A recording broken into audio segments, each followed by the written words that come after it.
বাজারে ঢুকলেই অনেকের মনে হয় সবজির ব্যাগটা আর শুধু বাজারের ব্যাগ নেই, যেন পরিবারের পুরো সপ্তাহের চিন্তার বোঝা। চাল, তেল, মাছ, মাংস প্রতিটি পণ্যের দামে প্রতিদিনই বদলে যায় খরচের হিসাব। এই চাপের মধ্যে নতুন বাজেটে এসেছে স্বস্তির খবর, কর কমানোর প্রস্তাব। তবু বিক্রেতাদের প্রশ্ন, কর কমলে কি বাজারের স্বস্তি বজায় থাকবে, নাকি বাজারের অদৃশ্য সিন্ডিকেট কিছুদিন পরই পাল্টে দেবে সমীকরণ? কারওয়ান বাজার ঘুরে বিস্তারিত জানাচ্ছেন আনোয়ার হোসেন। সকাল থেকেই জমে উঠেছে রাজধানীর অন্যতম বড় পাইকারি বাজার কারওয়ান বাজার।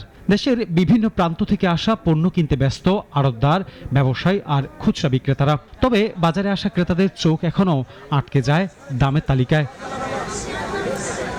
কেউ বাজারে বের হওয়ার আগে ব্যাগ হাতে হিসাব মেলান, কেউ বা কম দামে কি পণ্য কিনতে পাওয়া যায় তার খোঁজে ছুটেন। ব্যাগ তো আনিয়ে নেই, ব্যাগ ভর্তি করবো কোত্থেকে? আমার টাকা থাকতে হবে কোথায়? নিত্য প্রয়োজনীয় পণ্যের দাম নিয়ন্ত্রণে আনতে ধান, চাল, গম, আলু, মাছ, গবাদি পশু, হাঁস মুরগি, পেঁয়াজ, রসুন, আদা, লবণ, চিনি, ভোজ্য তেল সহ কৃষি ও ভোগ্যপণ্যের উপর উৎসে কর কমানোর প্রস্তাব করা হয়েছে চলতি বাজেটে। শুধু কর কমলেই সব হিসাব সহজ হয় না। উৎপাদন খরচ, পরিবহন ব্যয়, মধ্যস্বত্বভোগীদের হিসাব সব মিলিয়ে তৈরি হয় বাজারের গণিত। আর এই গণিতের উত্তর বের করতে গিয়ে সাধারণ মানুষ পরীক্ষায় বসছেন প্রায় প্রতিদিনই। তবে এখনই বাজারে বাজেটের প্রভাব না পড়লেও সবজির বাজারের পরীক্ষায় উত্তীর্ণ হচ্ছেন ক্রেতারা সহজে।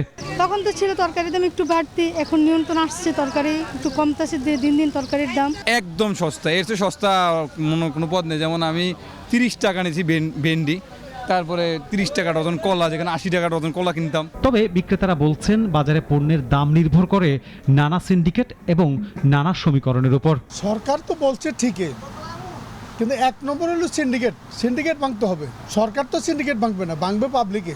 আগে সিন্ডিকেট ভাঙতে হবে, সিন্ডিকেট ভাঙার পরে তারপরে এটা নিয়ন্ত্রণ, সরকার সিন্ডিকেট নিয়ন্ত্রণ করতে পারবে না। গত কয়েক বছরে দ্রব্যমূল্যের চাপ সাধারণ মানুষের জীবনযাত্রায় বড় প্রভাব ফেলেছে। আয় ব্যয়ের হিসাব মেলাতে হিমশিম খেয়েছেন অনেক পরিবার। প্রতি মাসে দেখা গেছে কিছু না কিছু টানাটানি করে চলতে হয়। ভাবি যে এই মাসে একটু মনে হয় সচ্ছল না হচ্ছে না, আরো দেখা যাচ্ছে প্রতি মাসে কিছু না কিছু ঘাটতি থাকছে। বিক্রেতারা চান কর কমুক, ক্রেতারা চান বাজারে নজরদারি বাড়ুক। তাই ক্রেতাদের চাওয়া বাজারে এখন যে স্বস্তির বাতাস বইছে সেটি যেন বজায় থাকে। আর এই জন্য সরকারের নিয়মিত মনিটরিং ব্যবস্থা জোরদারের তাগিদ তাদের।